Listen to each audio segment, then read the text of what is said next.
Installez-vous, prenez vos aises, n'hésitez pas à poser des questions. Je n'ai pas fait une conférence avec un PowerPoint, des projections ou autre. Je veux simplement que vous touchiez la matière telle que moi je l'ai mise en œuvre. Et je vais vous expliquer que ce n'est pas simplement 2 couches de peinture ou un fil électrique qu'on a retiré. C'est une combinaison de choses qui vont vous permettre d'éliminer à la fois les hautes fréquences et les basses fréquences. On n'a pas travaillé sur l'aspect chimico-sensible parce qu'on ne peut pas tout aborder, surtout en cette période de crise où le prix des matériaux a vraiment enflé. Et heureusement, j'ai commencé la construction avant. Donc, je vais partir du début, simplement vous expliquer ce qu'on a mis en œuvre. Vous pourrez toucher, on fera circuler parmi vous tout ce qui a été fait, les trucs, les astuces, etc. Et voir comment, éventuellement, vous pouvez adopter ça chez vous pour transformer votre logement en quelque chose de plus habitable. La première chose à savoir en matière d'électro-hypersensibilité, si vous vous lancez dans un projet comme le fou que je suis, c'est d'abord de situer où se trouve ce projet. Ici, dans cette maison, je n'avais pas besoin d'une autre maison, parce qu'ici on est complètement protégé naturellement, donc il n'y a pas besoin de faire quoi que ce soit. Mais dans la maison là-bas en haut, on était quand même situé à 3 km des antennes, donc vous allez me dire, ça ne doit pas avoir beaucoup d'influence. L'antenne la plus proche se trouve à l'abbaye de Scourmont, là où on fabrique la Chimay.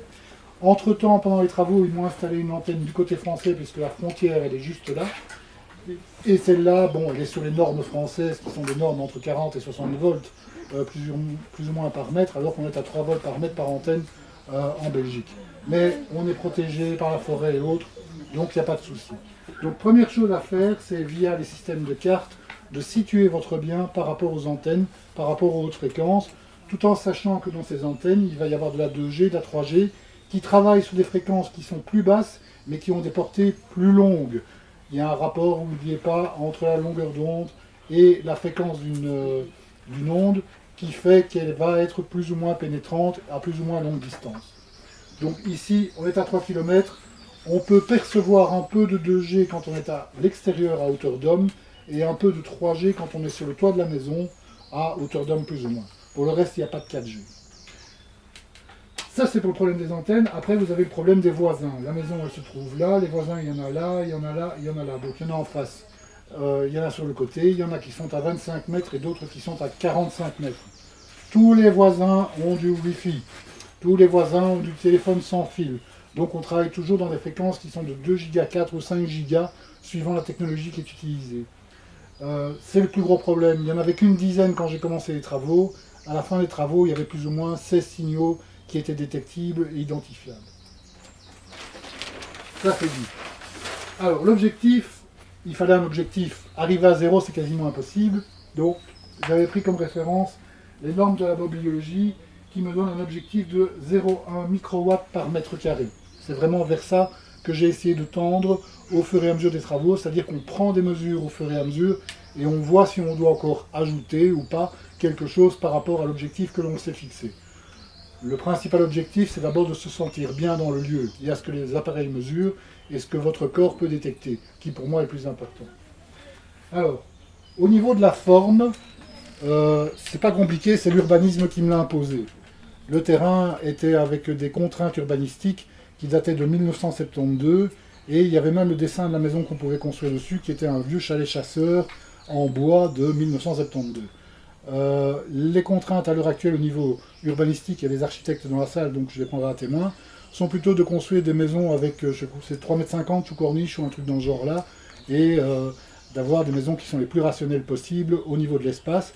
Construire un plein pied avec un toit plat à l'heure actuelle, c'est quasiment exclu. C'est parce qu'on est dans une zone un peu particulière et qu'on s'entend bien avec l'urbanisme que ça a pu passer. Pourquoi un toit plat?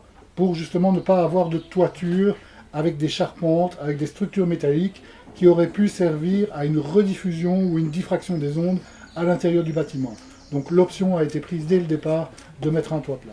Okay, la forme en L correspond au dessin du terrain qui était autorisé par l'urbanisme à ce moment-là. Je ne pouvais pas faire un rectangle, je devais faire quelque chose d'un peu différent. J'aurais préféré faire une forme ovoïde ou quelque chose en genre là, mais techniquement c'était pas possible, et puis on n'était pas là pour commencer à demander l'avis des voisins, etc. Je voulais un projet qui rentre dans un cadre urbanistique où il n'y ait pas de contraintes particulières. J'ai une contrainte, c'était la couleur du cimentage sur la façade qui devait être entre gris clair et gris foncé. Donc, voilà. Ça c'était facile à mettre. Donc le toit plat, je vous ai expliqué. Les ouvertures. Donc au départ, mon architecte était bien gentil, il m'a sorti un projet avec des formes, des angles, des trucs superposés, etc.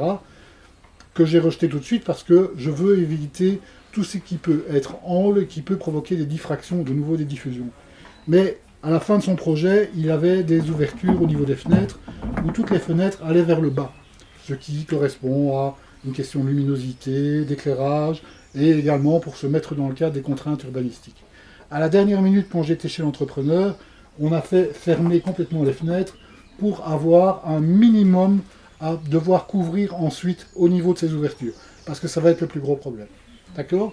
Donc, en dehors des portes qui sont là, et une grande porte-fenêtre qui se trouve à l'arrière, vous n'avez absolument pas de grande ouverture en dehors de ça.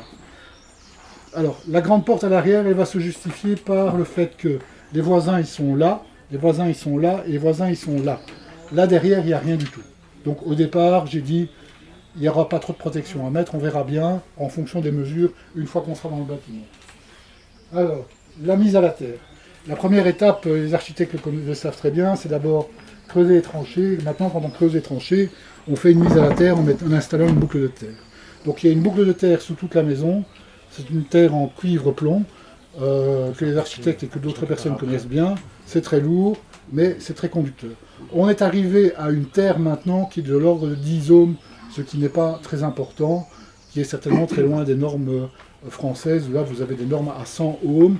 Et en Belgique, pour que votre installation électrique soit agréée, c'est 30 ohms. Donc avec 10 ohms, j'étais bien. Ce n'est pas encore suffisant que pour éliminer les hautes fréquences. Il faudrait avoir une terre qui soit entre 0 et 6 ohms, plus ou moins.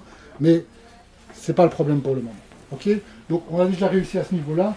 De toute façon, cette boucle de terre, on peut toujours l'améliorer en rajoutant des piquets si on le veut. Mais pour le moment, j'étais content. Alors, ensuite, les protections contre les hautes fréquences. Le plus gros travail que l'on a eu au départ, ça a été la peinture. Donc imaginez-vous que ce bâtiment est en bois, il a été placé en 2 jours, on l'a commandé au mois de mars, il est arrivé le 30 juin, il a été installé le 1er et le 2 juillet. Alors rappelez-vous, l'année passée, quand il pleuvait tout le temps, ben, c'était à cette période-là, c'était juste pour m'emmerder, mais voilà, ça c'est fait. Le bâtiment a été couvert sur l'ensemble de l'extérieur par un pare-pluie pour le protéger de l'humidité, et a été couvert avec des bâches également au-dessus, pour empêcher l'humidité de rentrer. Pourquoi l'humidité ? Parce que le choix que nous avons fait au niveau du matériau, ce n'est ni de la brique, ni de la pierre, ni du bloc cellulaire ou n'importe quoi. La maison a été construite en bois. Mais ce ne sont pas des ossatures bois traditionnelles avec des piquets qui sont distants de ça, dans lesquels on va mettre un isolant, un pare-pluie ou un pare-aluminium, tout ce que vous voulez à l'extérieur. C'est une maison en bois plein. Mais ce ne sont pas non plus des troncs d'arbres qui sont additionnés les uns sur les autres. C'est ce qu'on appelle du CLT. Donc, je le fais passer ici par du CLT. Donc en fait, ce sont des morceaux de bois qui sont croisés les uns sur les autres. Là, il y a 5 couches. Et ces morceaux de bois sont collés ensemble et ils vous font des panneaux. Et ils viennent avec ces panneaux qu'on assemble sur place. Je rappelle, la construction de la maison, elle a duré 2 jours. Le chien, c'est Rémi. Ça a été mon principal assistant pendant les travaux. C'est lui qui a testé la résistance du béton que l'on a mis dans le sol, parce que quand on a coulé le métier, il a directement sauté dedans, donc c'est solide, il n'y a pas de souci. Et quand vous travaillez, il s'assied systématiquement là où vous travaillez, et il donne un coup de main, il donne son avis, donc voilà. Un coup de patte, voilà. C'est sa patte à lui. Donc je reviens, on a protégé l'ensemble de la maison à l'extérieur avec ces pare-pluies, c'est-à-dire que toutes les fenêtres étaient obstruées. Mais il faisait noir.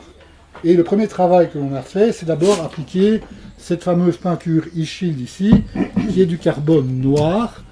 Et pendant 1 mois, j'ai peint les murs dans le noir en noir. La première couche, ça va, vous voyez la différence. La deuxième couche, c'est plus difficile. D'accord ? Il faut prendre une lampe de poche et il faut vraiment regarder où vous avez mis la peinture. Alors, la grosse astuce, c'est que généralement, quand on met ces peintures-là, il faut installer des bandes métalliques dans l'ensemble pour récupérer les fréquences et les mettre à la terre. Il existe depuis peu un autre produit qui s'appelle le AF3 que vous pouvez mélanger à cette peinture-là et qui vous exonère de mettre ces bandes métalliques. Ça devient conducteur.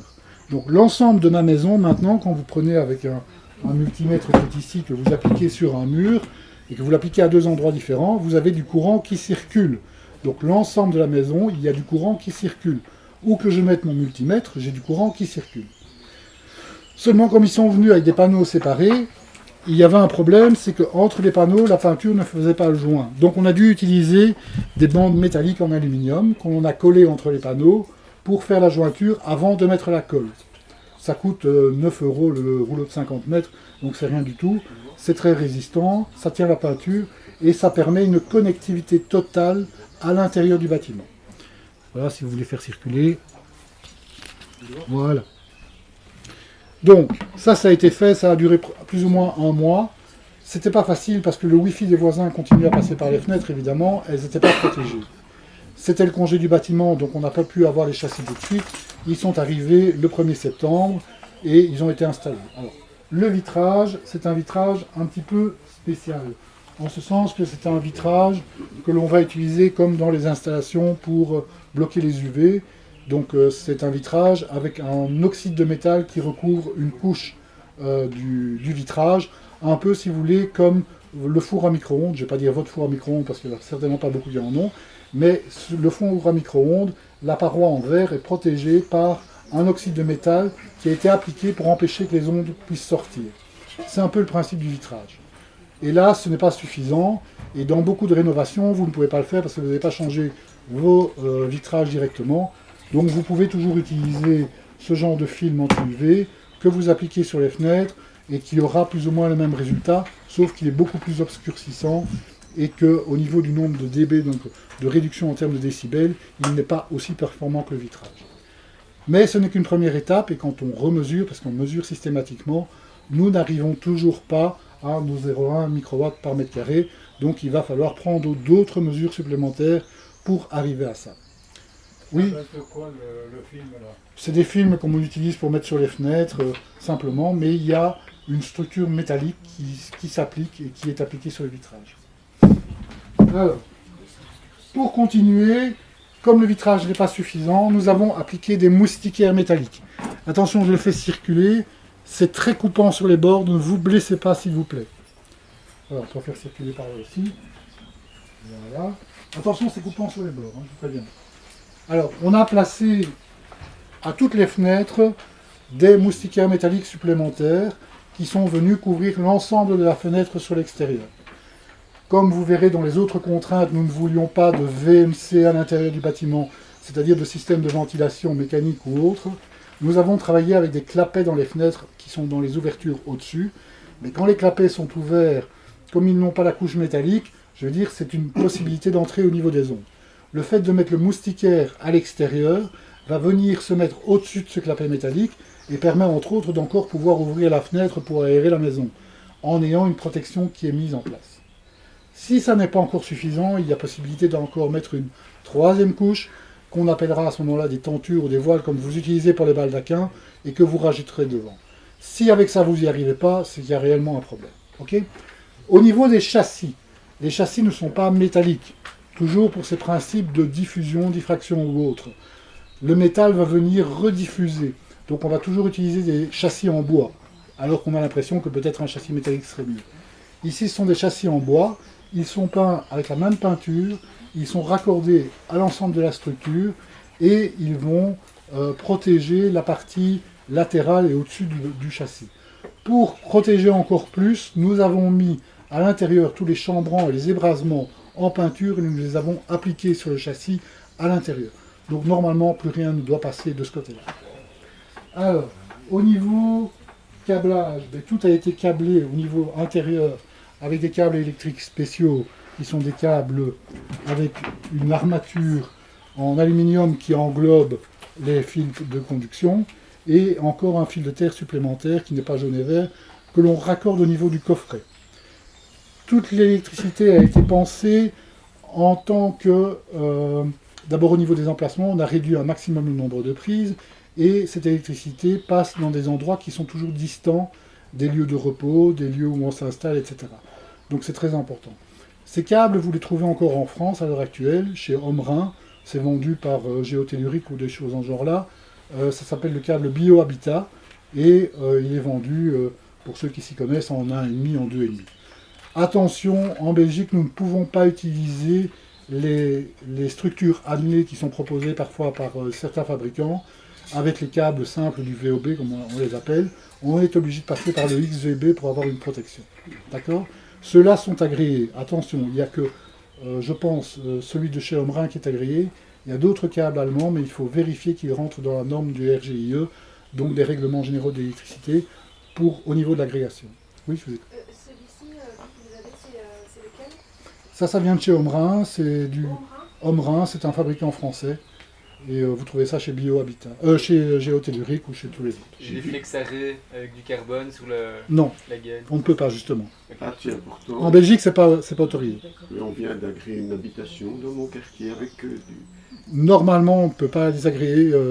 En tout cas, moi, c'était pas Vincent, c'était Bellor. Et je connais quelqu'un d'autre qui a voulu le faire et ça n'a pas été agréé. Pourquoi c'est pas agréé? Ça rentre pas dans le cadre de la législation actuelle au niveau... Enfin oui, mais souvent, moi j'ai fait avec les câbles de géotellurique, les souples, j'ai repassé dans toutes les gaines et on a fait passer l'agrégation. Le fait d'utiliser du VOB ne pose pas de problème, c'est simplement que la gaine annelée bleue qui est vendue, celle-là n'est pas agréée. Donc, voilà. De toute façon, ça dépend pas de nous, ça dépend de... Oui, bien sûr. Donc ça, vous pouvez faire circuler aussi. Bon, les câbles, c'est très bien, mais il faut mettre des prises. Les prises, il faut les mettre dans le mur. Et pour les mettre dans le mur, dans ce mur en CLT, pas question d'aller commencer à faire des saignées pour remonter les câbles et autres. Ok ? Oui, il y a moyen, avec une fraiseuse, etc., pour pouvoir mettre les blochets. Mais à ce moment-là, on sait que le bois n'est pas conducteur en tant que tel, mais il va diffuser les champs électriques et magnétiques, donc il va falloir utiliser des protections spéciales.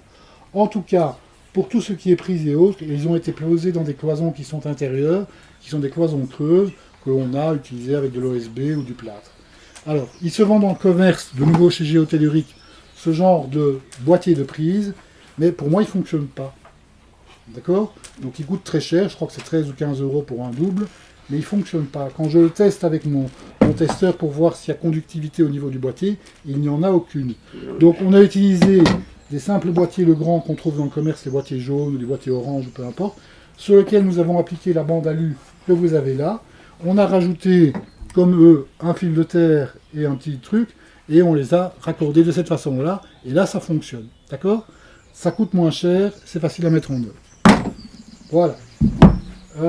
Au niveau des boîtes tentures, ça j'en ai parlé, RJ45, on a également prévu à ce niveau-là, puisqu'on était dans les câbles électriques, de tirer tous les fils électriques, enfin les fils pour la conductivité au niveau ordinateur, puisqu'il est bien entendu qu'il n'y aura pas de Wi-Fi ou des quelconques émissions artificielles à l'intérieur de la maison. Donc là, de nouveau, on a utilisé, je crois que c'est la catégorie 6, ce sont des câbles avec une gaine alu autour, et de nouveau, ce fameux fil de terre. Tous les boîtiers ont été incorporés à 3 endroits dans le bâtiment. Voilà. Alors, on continue. Mais on n'est pas fini. On a parlé des hautes fréquences. Dans les basses fréquences, on vient de parler du circuit électrique. Alors, la grosse particularité, c'est que comme tous les murs sont conducteurs, on a réalisé une liaison équipotentielle complète de la maison.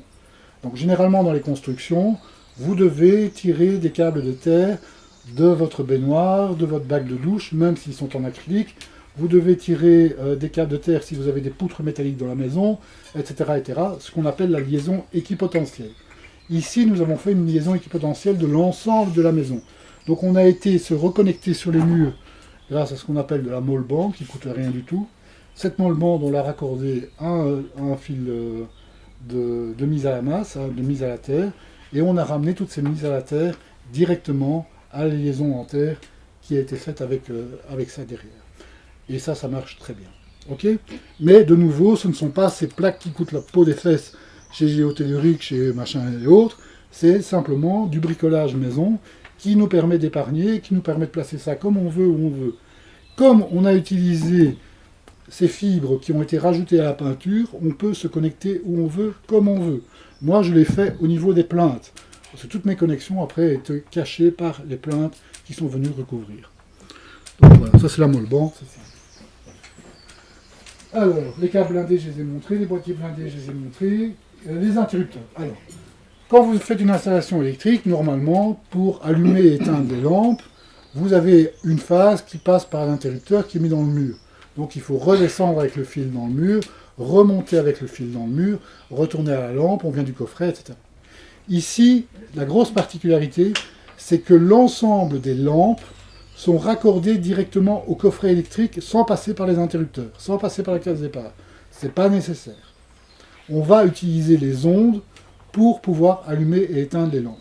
Donc mon travail, ça a été de simplement définir où étaient les points lumineux, de tirer du point lumineux jusqu'au coffret un câble, qui est de nouveau un câble protégé, qui se situe au niveau du plafond, qui n'est pas du tout apparent.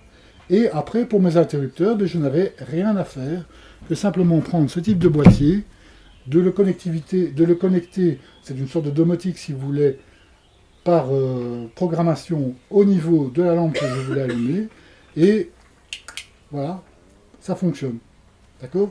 Pas de fil dans les murs, surtout dans les murs en bois, rien du tout, et liberté totale quant à l'implantation de vos interrupteurs. Grosse particularité aussi, c'est chez Géotellurique, vous allez trouver celui-ci qui fonctionne sur pile. Vous allez en trouver chez Brico n'importe quoi qui fonctionne sur pile, soit des petites piles plates, soit des petites piles rondes. Celui-ci, il n'y a pas de pile, donc il n'y a rien du tout. C'est simplement la pression sur l'interrupteur qui va générer le courant électrique suffisant par un électroaimant qui se trouve à l'intérieur, qui va envoyer l'onde au niveau du coffret domotique et qui va éteindre ou allumer l'interrupteur. Ok ? Grosse particularité, c'est qu'avec un interrupteur comme ça, vous pouvez commander 4 points lumineux différents. Ok ? Oui, je vous écoute. Il y avait déjà une question là. C'est quelles ondes qui font allumer la lampe? Alors, c'est une onde dans les entre 800 et 900 MHz qui dure pendant 0,06 secondes. C'est le temps d'une impulsion. Vous n'avez pas le temps de la sentir et elle n'affecte absolument pas la santé. Je dirais que les ondes, c'est très mauvais, ok, mais là où on peut les utiliser, il faut les utiliser. Et ça, c'est un truc très pratique qui va vous enlever tout système électrique, surtout dans une maison en bois, où vous n'avez pas tous ces courants perturbateurs qui sont là en permanence. Vous avez beau couper une phase, vous n'avez peut-être pas le champ magnétique qui va être dégagé parce qu'il n'y a pas de consommation, et là, vous n'avez ni champ électrique, ni champ magnétique, vous n'avez rien du tout tant que ce n'est pas allumé. D'accord ? Oui ? C'est quelle marque? Ça, tu viendras me voir après, je te donnerai les marques, parce que je ne veux pas faire de publicité, sinon j'ai des ennuis après. Ouais. Mais ça existe. C'est toi-même qui l'as installé? J'ai tout installé moi-même. Ah, ok. Vous n'avez pas pensé aux IAC? Aux interrupteurs automatiques de champ? C'est pas besoin. Non, pas besoin. Alors, Non, mais pour éviter d'avoir justement... mais justement, je ne voulais pas éviter, Oui, c'est voilà. ça que je voulais. Ah oui, c'est ça. Alors, la grosse particularité avec ça, c'est que j'ai également créé 2 circuits. Donc, la maison, elle se répartit avec une pièce centrale qui se trouve ici. Vous me le rendez bien, celui-là, ça coûte 50 €. Donc, la pièce centrale se trouve ici avec une cuisine, un living, etc. Et vous avez 2 ailes ici qui sont indépendantes. Au départ, le logement était prévu pour 2 HS. Chaque logement qui se trouve ici a 4 prises électriques qui sont commandées par le même système. Donc, ces prises électriques passent également par le coffret. Le soir, avant d'aller dormir, vous éteignez votre lampe et vous éteignez vos prises électriques dans votre secteur. Ça va ? Donc, chacun avait son secteur avec ses prises électriques. Il y a juste le commun où je n'avais rien mis de spécial. Chacun, normalement, a son RJ45 dans son secteur, la commande de ses prises électriques et la commande de ses lampes. Ça, c'était le projet à l'origine. Alors, ça c'est pour les interrupteurs. Qu'est-ce que j'ai ? Donc 2 circuits de prise séparés que je peux commander à distance, ce qui m'évitait de devoir mettre des télérupteurs, tout ce que vous voulez, des filtres ou autres pour pouvoir commander. Le soir, tu vas te coucher, tu as regardé ou écouté la radio pendant 5 minutes. Je pensais surtout aux personnes qui sont obligées d'utiliser un masque respiratoire pour pouvoir dormir, qui ne peuvent pas nécessairement couper le courant. Si tu mets un système avec télérupteur ou autre, tu as toujours du courant continu qui vont circuler, et enfin le courant continu, l'appareil va toujours envoyer tout le courant. Ici tu programmes ça comme tu en as envie. C'est une question de câblage au début, une fois que c'est fait, tu mets ta programmation comme tu en as envie. Il n'y a pas de biorupteur non plus. Il n'y a pas de biorupteur non plus. Ça, je t'avais pas vu. Alors, au niveau du chauffage, on n'a pas utilisé ce qui est très pénalisant après au niveau du PEB. Donc le PEB, c'est l'agrégation au niveau des performances énergétiques de votre bâtiment. Je n'ai pas de photovoltaïque, je n'ai pas de VMC, donc de ventilation spéciale, et je n'ai pas de chauffage par pompe à chaleur ou autre, parce que tout ça, ça consomme toujours du courant, et c'est des moteurs, et enfin, je veux dire, ce sont des sources de pollution interne que je ne peux pas admettre. Donc c'est un chauffage, c'est une chaudière au gaz, simplement, avec une citerne extérieure. On a tout installé, on a tout monté nous-mêmes, on a tout raccordé nous-mêmes. Les aérations du bâtiment, je vous l'ai dit, ce sont des aérations qui se trouvent dans les pièces sèches, pas dans les pièces humides, au sommet des fenêtres. Ce sont des clapets qu'on peut ouvrir ou fermer. C'est un léger supplément quand on commande la fenêtre, mais ça m'a permis d'éviter les VMC, c'est encore admis à l'heure actuelle. Au niveau de la cuisson et autres, il est bien évident qu'il n'y a pas de tac électrique, ni de vitrocéramique ou de four n'importe quoi. C'est des tacs au gaz. C'est quasiment obligé pour un électro-hypersensible. Il n'y a pas de four à micro-ondes. Je veux dire que la cuisine est résumée à son plus simple apparat. Il n'y a pas de lave-vaisselle, il n'y a aucune source intérieure. Pourquoi il n'y a aucune source intérieure? Parce que ce bâtiment, c'est presque comme l'intérieur d'un micro-ondes. Si vous allumez quoi que ce soit à l'intérieur, un GSM ou vous générez un champ quelconque, automatiquement vous êtes grillé sur place, vous êtes rôti, il faut juste régler le temps de cuisson. Tout ce qui est machine à laver, sèche-linge ou autre, ça fait partie de notre vie moderne et c'est indispensable quand on a de l'eau, sont placés dans une pièce séparée qui est complètement isolée et protégée également. Alors, au niveau des... pas de panneaux photovoltaïques. Donc je vous le disais, la maison est hyper isolée, le bois c'est 10 cm, c'est déjà un très bon isolant, sur lequel on a rajouté 14 cm de frigolite, mais c'est une frigolite spéciale qui est graphitée pour pouvoir résister, enfin elle a des meilleurs comment dire, au niveau thermique elle est beaucoup plus performante que la simple frigolite, et sur lequel on a appliqué à ce moment-là un crépi.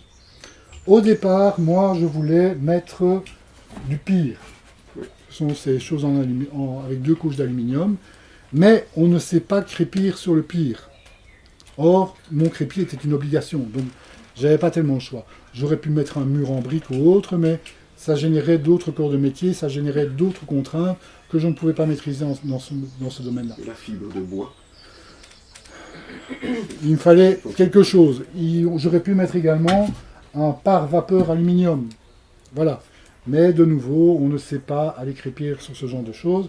Et le problème du pire, comme le pare-vapeur aluminium, de nouveau, c'est la conductivité. Donc ce sont des matériaux qui vont réfléchir les ondes, et il y a toujours une partie qui vont être absorbées.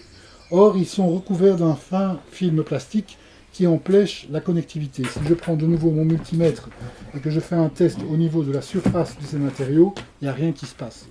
Il faut rentrer dedans pour carrément les mettre ensemble.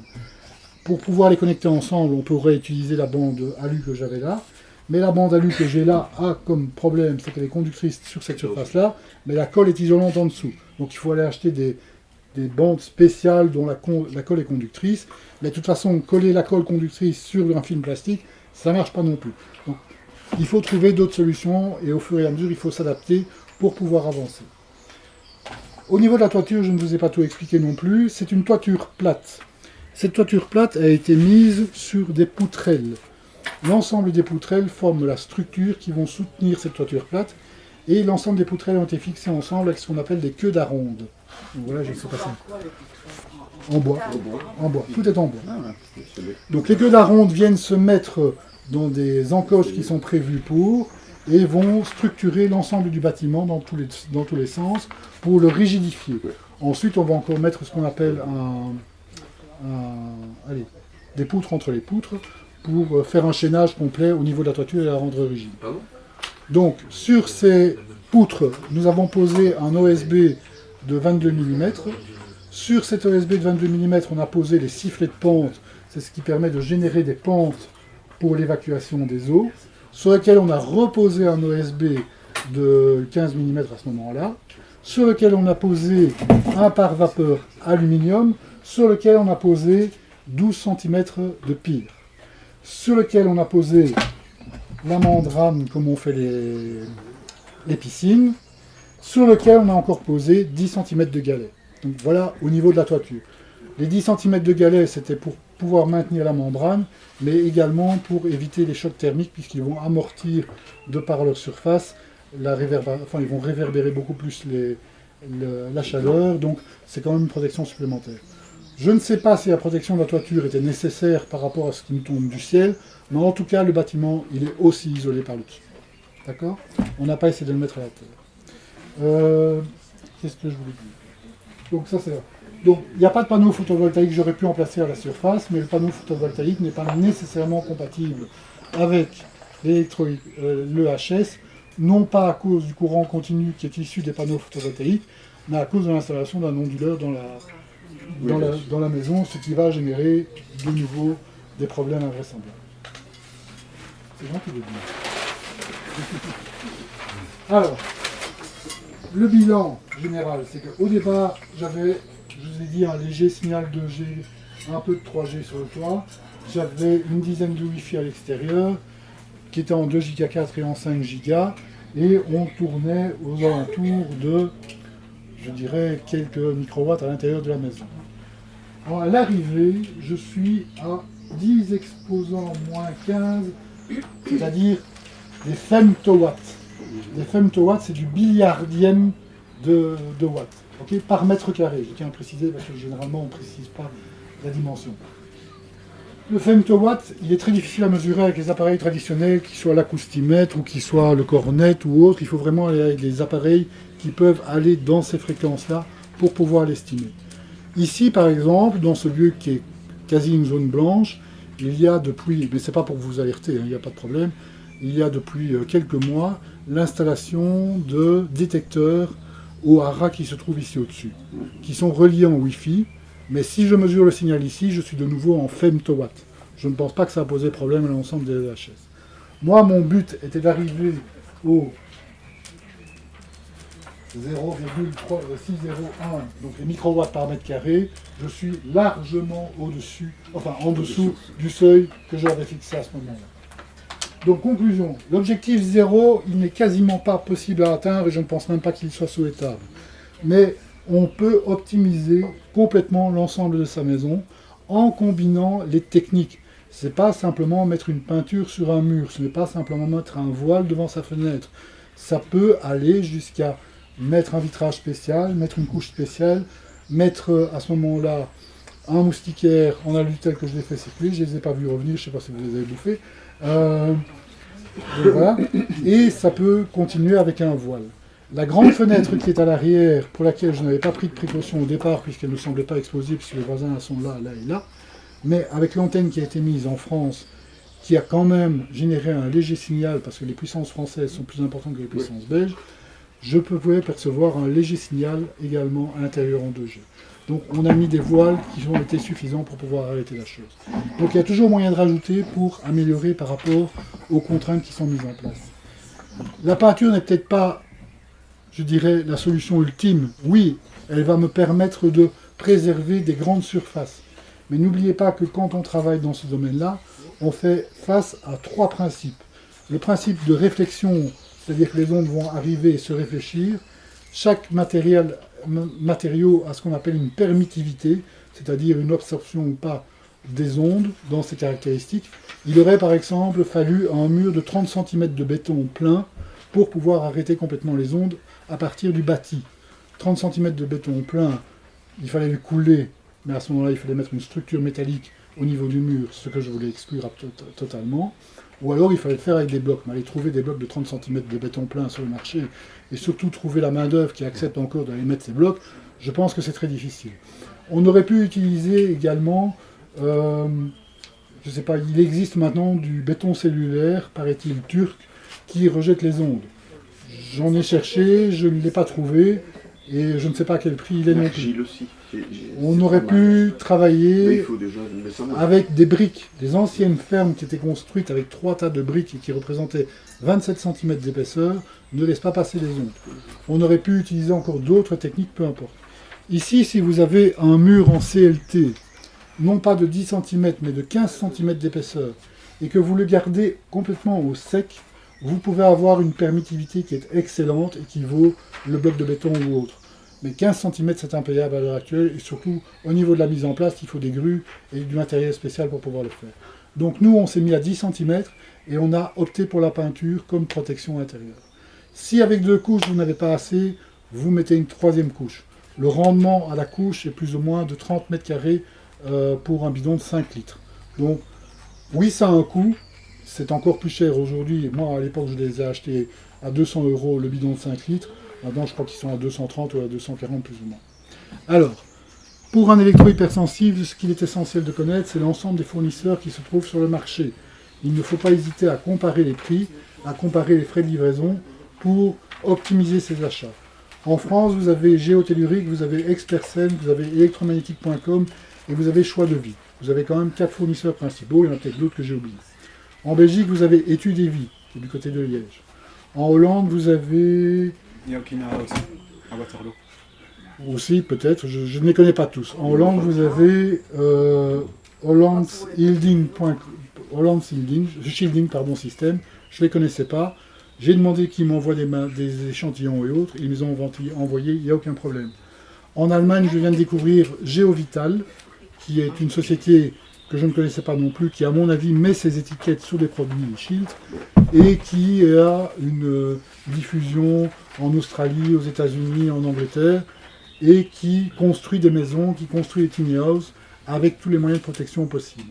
Ils avaient fait une vidéo sur internet où ils montraient la protection d'une maison complète en travaillant par l'extérieur, c'est-à-dire qu'ils ont démonté tout ce qui était toiture d'abord pour recouvrir la toiture avec un film spécial, puis ils ont remis les tuiles, je ne dis pas le coup, et puis ils ont repeint l'ensemble des murs extérieurs en remettant tous les murs extérieurs à la terre. Et puis ils ont repeint encore avec une autre couleur pour ne pas laisser la maison en noir. Je ne vous dis pas le coup non plus. Mais bon, ce sont des gens qui sont spécialisés, qui construisent des tiny houses également, qui sont totalement protégés par rapport aux ondes. Donc voilà, je dis tout est possible. Oui. Au niveau de la terre, si vous voulez descendre, vous devez aller appeler Dabib. Et Dabib a un brevet spécial. Vous demandez, vous dites que j'ai besoin de 2 ohms et ils vous feront 2 ohms. Donc la terre, oui, la terre va dépendre principalement du type de sol que vous allez rencontrer. Mais eux font... Voilà, donc moi j'étais content avec mes 10 ohms. Il faut savoir aussi qu'on est dans des budgets. Donc il arrive un moment où il y a un équilibre qui doit s'installer entre le budget et vos capacités au niveau des terres. Mais voilà, mais c'est possible. Dabib, c'est vraiment des gens qui sont extraordinaires.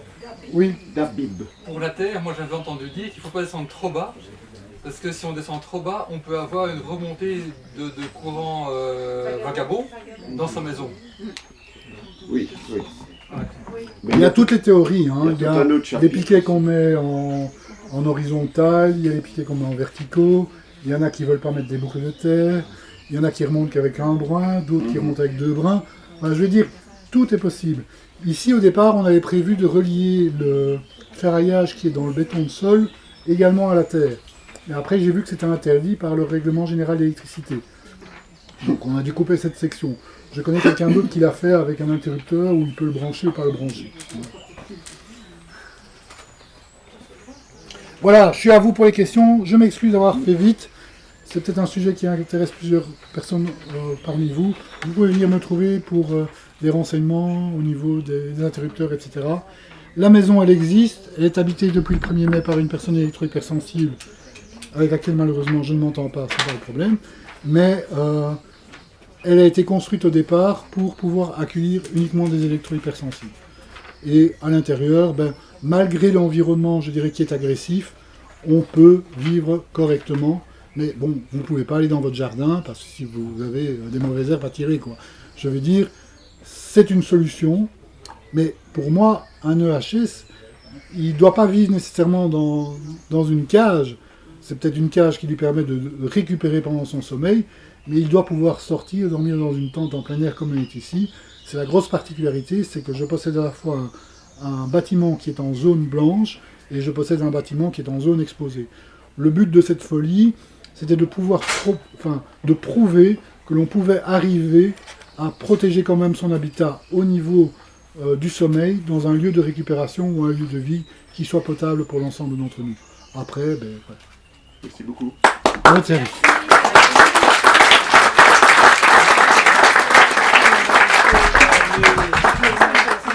Si vous avez des questions, vous avez encore 25 minutes, non, un quart d'heure, donc vous pouvez me poser des questions. Oui. J'ai des questions, mais aussi juste pour rebondir sur ce que vous disiez pour gaz béton. En fait, Le béton cellulaire. Le béton cellulaire, soi-disant anti-béton, etc.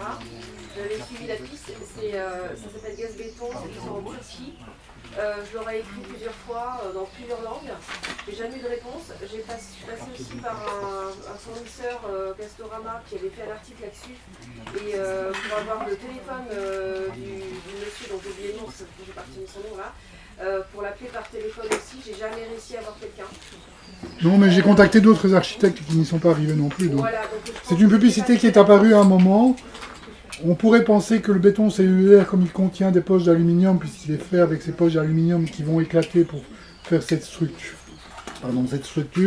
pourrait apporter une certaine protection. Mais le béton cellulaire en tant que tel a une très mauvaise permittivité, donc il n'est pas du tout protecteur, donc il va nécessiter des mises en œuvre supplémentaires. Sur le plan thermique, c'est un très bon choix quand on rentre dans certaines couches. On aurait pu l'utiliser, si j'avais fait une maison traditionnelle, pour construire la maison à moindre coût, et utiliser ce type de revêtement extérieur et puis mettre une brique après. Mais voilà, c'était pas dans les autorisations à ce moment-là. Et la question vient par contre, c'est par rapport à la moustiquaire, là, vous étiez passé Oui. ce bâtiment rigide et épais. Ça veut dire que vous n'avez jamais trouvé un système, parce que moi c'est ce que je recherche, c'est une moustiquaire vraie et en même temps aussi je m'explique. J'avais trouvé une société qui faisait ça, mais en fait elle ne s'est pas adaptée aux évolutions technologiques.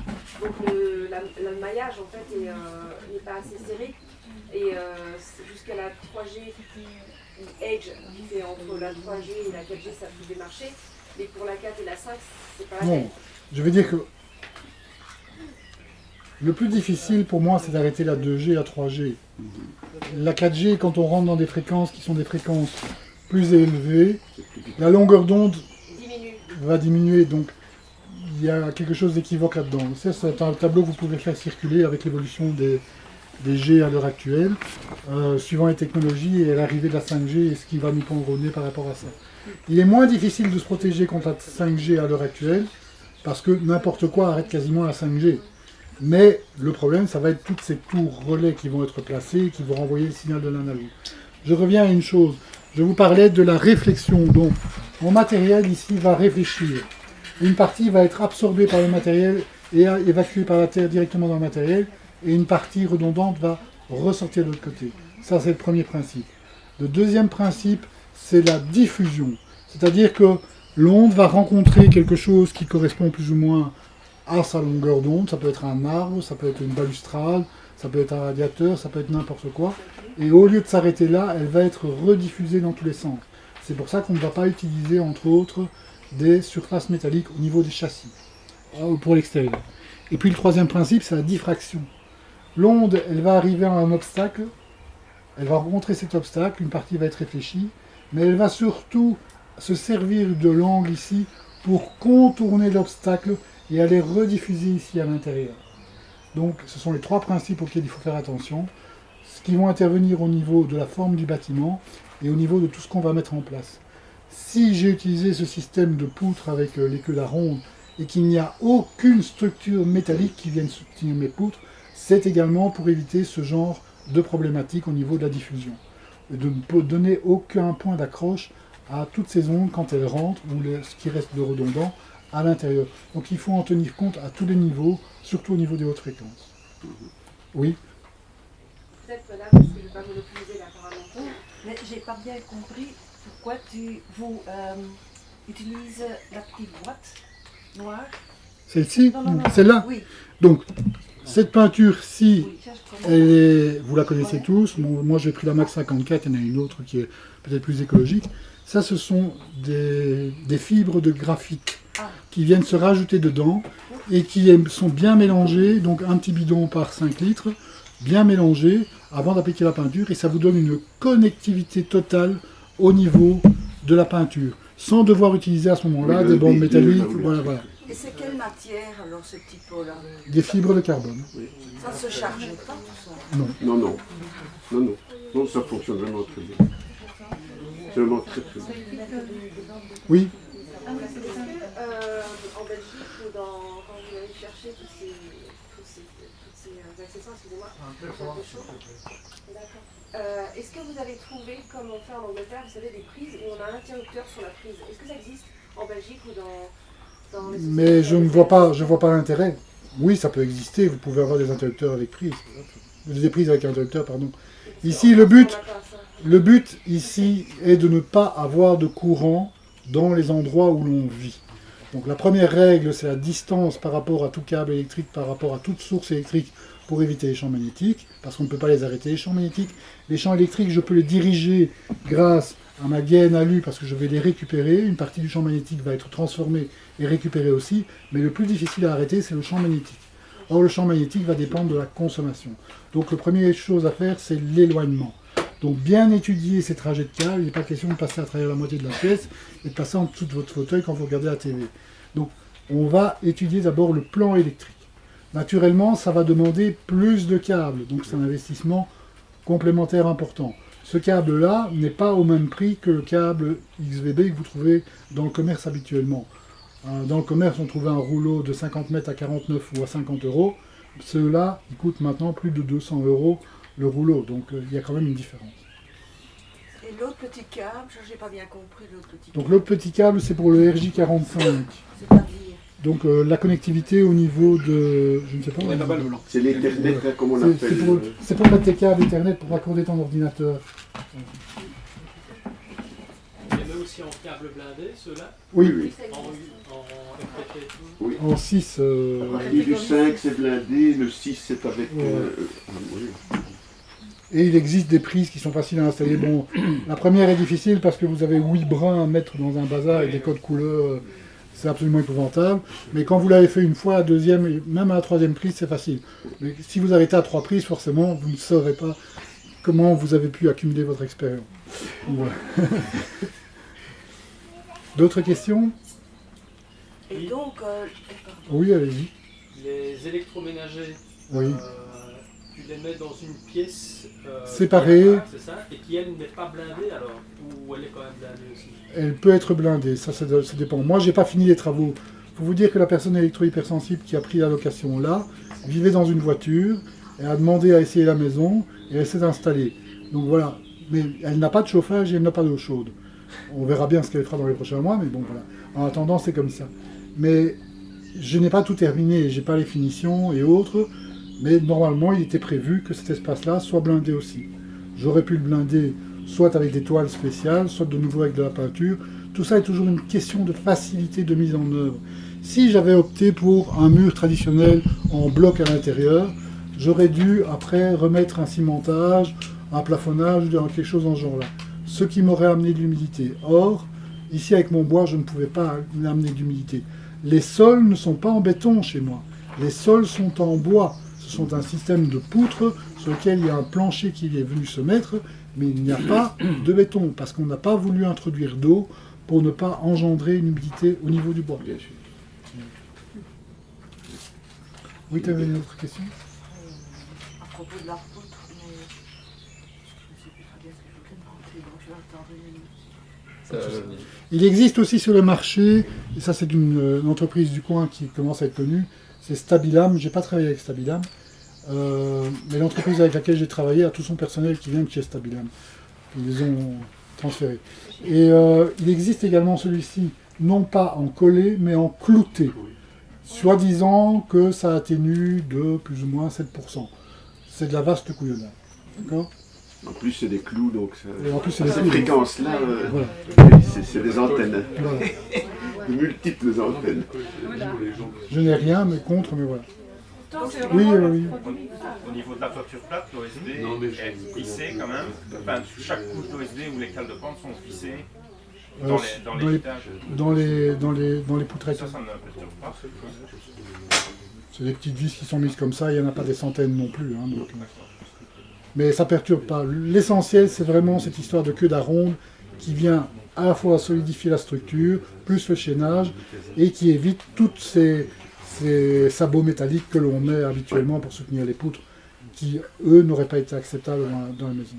C'est déjà plus volumineux. Oui. Et comment vous faites pour l'évacuation de l'eau avec un toit plat? Alors, j'ai parlé tantôt, il y a des sifflets de pente. Donc vous avez le premier OSB qui est à plat sur les poutres, puis vous mettez des sifflets de pente, c'est-à-dire que ce sont des poutres qui sont découpées en oblique et qui sont posées pour régler les pentes au niveau du toit. Donc on met ces sifflets de pente, et puis j'ai une pente qui est artificielle qui est créée, sur laquelle je remets un OSB, donc de nouveau une plaque dure, qui va épouser la forme des sifflets de pente et qui va permettre à l'eau de s'évacuer. J'ai 3 points d'évacuation dans la maison, je pense c'est un là et un là. Il y a 3 pentes artificielles qui ont été créées sur la toiture. Et là vous avez des descentes de corniches, enfin des descentes traditionnelles. Oui. Voilà, je suis français, j'habite la France. C'est pas un problème. Mais je voulais savoir si vous avez en Belgique ce qu'on appelle les compteurs Linky. Non. Donc, mon but était de lutter contre ce qu'on appelle les hautes fréquences et les basses fréquences. Dans l'environnement où j'étais, quand j'ai commencé les travaux, il n'y avait pas de panneaux photovoltaïques non plus dans les environnements. Ils sont occupés à les installer maintenant. Mais s'il faut rajouter par la suite des filtres Steinzer, ou je ne sais pas comment on appelle, Steinzer, machin, voilà, on rajoutera, il y a de la place pour pouvoir le faire. Par rapport au compteur Linky, en Wallonie, si vous déclarez que vous êtes électro-hypersensible, vous pouvez échapper à la mise en place des compteurs Linky. Ils les ont pas encore mis en service, ils commencent, mais ils n'ont pas encore commencé les mises en service, ils sont toujours à la phase de test. Bon, maintenant, ne pas avoir de compteur Linky chez soi, et qu'il soit installé chez le voisin, ça a plus ou moins le même résultat. Donc, il faudra peut-être mettre des filtres, mais ça c'est de nouveau, je mesure, j'évalue, s'il n'y a pas de problème, je ne fais rien, s'il y a quelque chose à mettre en place, je rajoute, je mets en place, j'ai de la marge, mes coffrets sont prévus pour, j'ai toutes les protections possibles pour pouvoir évoluer en fonction de la technologie. Sauf qu'il n'y a pas beaucoup de filtres efficaces. Là, c'est de nouveau un problème de mesure et je dirais de trouver les techniciens qui sont capables de mesurer les pollutions. On peut avoir les pollutions CPL par rapport aux voisins qui n'auraient pas du Wi-Fi mais qui utilisent le courant électrique pour faire porteur d'informations. Je ne sais pas. Ça, je n'ai pas été encore dans ce sens-là. Les derniers modèles de Poly, j'en ai un tout près de chez moi, donc ils ont installé des panneaux solaires, ils ont été obligés de mettre un compteur communicant. Et les derniers filtres Poly qui vendent, je trouve, sont quand même très efficaces. Pour le Linky, hein, ils ne sont pas efficaces pour tout, mais pour le Linky, ils sont efficaces. Mettre au moins 3 et ça coûte assez cher. C'est ça, il faut en mettre un par phase, mais j'ai mesuré, ça fonctionne quand même très bien. Et les Stetserizer qui sont vendus pour ça ne fonctionnent pas, mais ils fonctionnent bien pour l'électricité sale classique, je veux dire. Il faut vraiment... C'est les poliers pandas non, c'est pas les pandas. Non. Les pandas vont mieux que les Stetserizer pour l'électricité sale classique, je vais dire. Mais ça, c'est un spécifique pour le Linky, un par phase. Encore une question, puis on va arrêter. On va prendre juste les 7 minutes qui m'a pris, mais voilà. Et il y avait 5 minutes de retard, j'ai pris 2 minutes. C'est pas une question, c'était pour compléter sur les filtres, parce que comme en France, les compteurs mettant Linky par méthode de CPL a été déployé en force, dans tous les sens du terme, on est plusieurs à avoir essayé des filtres réduisants ici et ça. Premièrement, c'est que sur le marché actuellement, il n'y a pas vraiment de filtre vraiment performant. Il y en avait un qui était fait chez Siemens, ils ont arrêté la fabrication en France, enfin ça a été arrêté la fabrication depuis que le Linky a été mis en France, d'accord? Je ne fais pas de lien corollaire entre les deux, mais je le dis quand même. Et après, la pose d'un filtre, quelle que soit la marque, c'est vraiment une question de savoir-faire de l'électricien, parce que ça dépend étroitement du réseau électrique que vous avez, et c'est vraiment du sur-mesure. Et il y a aussi des filtres qui sont passifs, donc qui peuvent générer aussi une pollution, pollution qui va gêner plus en fait que ce qu'elle est venue réduire comme pollution.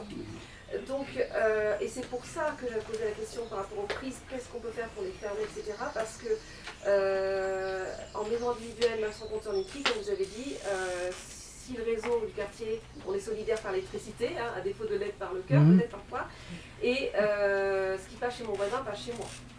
Et donc, moi, je suis très sensible par les prises. C'est pour ça que j'ai mis, moi, ces 2 secteurs, surtout au niveau des zones de repos, avec ces commandes à distance qui peuvent me permettre de couper complètement tout ce qui arrive dans ce secteur-là. Et c'est coupé sur les 2 phases. Hein, donc, je veux dire, c'est pas une seule face qui est coupée. Oui, parce qu'en Belgique, on a encore ce problème-là aussi. Oui, on a du... Bruxelles, ça, on a du phase-phase. Hein, donc, Voilà. mais M. Guessert de Géotellurique, là, il comprend pas encore bien ça. Oui, oui. Ok. Donc il y a moyen de mettre des choses en place. Oui. L'interrupteur que tu mets par rapport à avec ça pour les circuits électriques de prise, il est où cet interrupteur? Où je veux. Tu le mets. Tu peux le mettre sur ton front, tu le mets où tu veux. Simplement sur le front avec les deux vis, c'est embêtant, mais ils vendent des papiers autocollants. Donc, L'interrupteur, mais le disjoncteur. il se trouve dans le coffret central. Au coffret. Ok. Donc il y a un coffret qui vient sur le coffret principal et dans lequel tu mets toute cette domotique qui vient raccorder directement tout ce qui est éclairage et également ce qui est prise. Quelle est la portée de l'émission? Moi dans la maison j'ai vraiment pas de problème. Oui, ça c'est un peu un souci quand même. Voilà. Quand on a une maison en béton... Par contre, avec ceci ici, et Valériane l'a expérimenté parce que c'est mis dans une chambre en haut, où moi toutes mes pièces ont été, pour des raisons thermiques à ce moment-là, protégées avec ceci, ça passe pas. Non. D'accord? Par contre, oui, mais ça fonctionne quand même très bien, parce que moi je l'ai chez moi, il y a un double rideau donc anti-ondes, et malgré tout ça passe. Mais ils ont des répétiteurs, donc moi je peux le dire, je fais pas la conférence, donc c'est El Taco, et pour moi c'est la meilleure marque qui fait ça. Et c'est vraiment du très bon matériel, moi je l'utilise dans l'industrie, et c'est extrêmement convaincant comme matériel, et ça fonctionne bien. Et donc ils ont des répétiteurs en fait. Et c'est aussi 0,06 secondes, hein, donc c'est très peu. Et donc on peut mettre dans, si tout est domotisé, il y a des répétiteurs, et donc le rayonnement engendré par l'ensemble est vraiment dérisoire et ne se fait qu'au moment de l'impulsion. Et ça fonctionne très bien, ça va vraiment très bien.